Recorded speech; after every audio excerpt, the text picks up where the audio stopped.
Hi hello ಎಲ್ರಿಗೂ ನಮಸ್ಕಾರ. Welcome to Shobha's vlog. ಈ ದಿನ ಹುರಿದಕ್ಕಿ ಉಪ್ಪಿಟ್ಟು ಮಾಡುವುದು ಹೇಗೆ ಅಂತ ನಾನು ಹೇಳ್ತಿದ್ದೀನಿ. ಮೊದಲಿಗೆ ಅಕ್ಕಿಯನ್ನು ಚೆನ್ನಾಗಿ ಕೆಂಪಾಳ ಹುರ್ಕೊಬೇಕು. ಹುರಿದ ನಂತರ ನಾನು ಅದೇ ಬಾಣಲಿಗೆ ಎಣ್ಣೆ ಹಾಕಿದ್ದೀನಿ. ಸಾಸಿವೆ, ಕರಿಬೇವಿನ ಸೊಪ್ಪು, ಈರುಳ್ಳಿ, ಮಸಾಲೆ ಐಟಮ್ಸು ಎಲ್ಲನೂ ಹಾಕಬೇಕು. ಸ್ವಲ್ಪ ಶುಂಠಿ ಬೆಳ್ಳುಳ್ಳಿ ಪೇಸ್ಟು, ಹಸಿರು ಮೆಣಸಿನ್ಕಾಯಿ ಕೂಡ ಯೂಸ್ ಮಾಡ್ಬೋದು, ಬಟ್ ನಾನು ಒಣಮೆಣಸಿನ್ಕಾಯಿ ಹಾಕ್ತಾಯಿದ್ದೀನಿ. ಎಲ್ಲವನ್ನು ಚೆನ್ನಾಗಿ ಫ್ರೈ ಮಾಡ್ಕೊಬೇಕು. ನಾನು ಸ್ವಲ್ಪ ತರಕಾರಿ ತೊಗೊಂಡಿದ್ದೀನಿ. ಕ್ಯಾರೆಟು, ಬಟಾಣಿ, ಹಾಗೆ ಹುರುಳಿಕಾಯಿ ತೊಗೊಂಡಿದ್ದೀನಿ. ಹಸಿ ಕಾಳನ್ನು ಯೂಸ್ ಮಾಡ್ಬೋದು, ತುಂಬ ರುಚಿಯಾಗಿರುತ್ತೆ.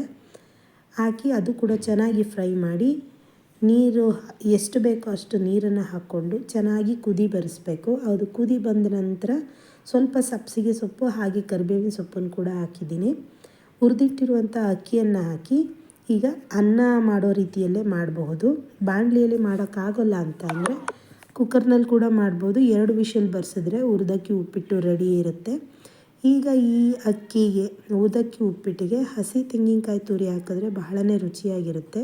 ಸೊ ಲಾಸ್ಟ್ನಲ್ಲಿ ನಾನು ತೆಂಗಿನ ತುರಿನ ಮಿಕ್ಸ್ ಮಾಡ್ಕೊತಿದ್ದೀನಿ. ತಿನ್ನೋದಕ್ಕೆ ತುಂಬ ರುಚಿಯಾಗಿರುತ್ತೆ. ನೀವು ಒಂದ್ಸರಿ ಟ್ರೈ ಮಾಡಿ ಈ ರೆಸಿಪಿಯನ್ನು. ನಿಮಗೆ ಈ ರೆಸಿಪಿ ಇಷ್ಟ ಆದಲ್ಲಿ ಪ್ಲೀಸ್ ಲೈಕ್ ಮಾಡಿ, ಶೇರ್ ಮಾಡಿ, ಹಾಗೆ ಸಬ್ಸ್ಕ್ರೈಬ್ ಮಾಡಿ. Thank you.